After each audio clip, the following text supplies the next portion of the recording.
എൻ്റെ ചങ്ങായിമാരെ ആ ചെക്കൻ ആ വെള്ളത്തിൻ്റെ അടിയിൽ കിടന്ന് വാളെടുത്ത് വെട്ടിയിട്ടാണ് ആ മീൻ പിടിക്കണത്. അപാര സ്കില്ലാട്ടാ ചെക്കന്. ഈ ചാനൽ ഫിഷിംഗ് ചാനൽ സബ്സ്ക്രൈബ് ചെയ്തില്ലെങ്കിൽ പിന്നെ നിങ്ങൾ ഏത് ചാനലാണ് സബ്സ്ക്രൈബ് ചെയ്യുക? കൊടുക്കൊരു ലൈക്കും സബ്സ്ക്രിപ്ഷനും. മാരകൻ ചെക്കൻ മരണ മാസമാണ്. പോളി കീട് ഫിഷിംഗ്. അപ്പോൾ എല്ലാവർക്കും ഫ്ലൈയിങ് ഫിഷിംഗ് തലകയുടെ അടുത്ത വീഡിയോയിലേക്ക് സ്വാഗതം. ഇതൊരു ആദിവാസി ട്രൈബിൻ്റെ സർവൈവൽ സ്കില്ലാണ്. നല്ല പോലെ പ്രാക്ടീസ് ചെയ്ത ഒരാൾക്ക് മാത്രമേ ഇങ്ങനെ മീൻ പിടിക്കാൻ കഴിയൂ. ഇത് അവരുടെ പൂർവികരിൽ നിന്ന് അവർ കണ്ടുപഠിച്ച സ്കില്ലാണ്. ഇതൊരു സ്കൂളിൽ പോയിട്ടോ പരിശീലനം നേടിയോ പഠിച്ചതല്ല. അവരുടെ പൂർവികർ പിടിക്കുന്നത് കണ്ട് നോക്കി മനസ്സിലാക്കി അത് ചെറിയ രീതിയിൽ പ്രാക്ടീസ് ചെയ്ത്. അപ്പോൾ ഇത് കാണുമ്പം നമുക്ക് ചില സംശയങ്ങളുണ്ടാവും. എന്താ വെച്ച് കഴിഞ്ഞാൽ നമ്മൾ കത്തി പോലുള്ള ആയുധങ്ങളൊക്കെ വെള്ളത്തിനടിയിൽ നിന്ന് വീശിയാൽ ഒരിക്കലും അത് സ്ട്രെയിറ്റ് ലൈനിൽ പോകില്ല.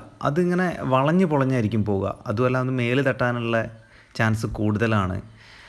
അപ്പോൾ അങ്ങനെയൊക്കെ ഉണ്ടാകുമ്പോൾ ഇവർ ഇത് വെള്ളത്തിൽ മുങ്ങിക്കിടന്ന് ഇങ്ങനെ ഒഴുകി നടന്ന് നോക്കി നല്ല നമ്മളെ കണ്ണ് വെച്ചിട്ട് കറക്റ്റ് മീനിനെ അവിടെ കാണണം, സ്പോട്ട് ചെയ്യണം.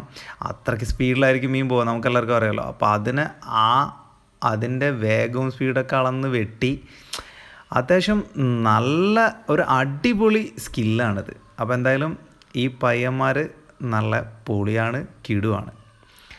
അപ്പോൾ ഇത്രയും സുന്ദരമായ ഒരു ഫിഷിംഗ് കാഴ്ച നിങ്ങളുടെ ജീവിതത്തിൽ കണ്ടിട്ടില്ലെങ്കിൽ ഈ വീഡിയോയ്ക്ക് ഒരു ലൈക്ക് അടിച്ചേക്കി, ഇഷ്ടപ്പെട്ടിട്ടുണ്ടെങ്കിൽ സബ്സ്ക്രൈബ് ചെയ്തേക്കി. ഇതുപോലത്തെ നല്ല വീഡിയോസ് ഇനിയും ഈ ചാനൽ അപ്ലോഡ് ചെയ്യാൻ നമ്മൾ ശ്രമിക്കുന്നതായിരിക്കും.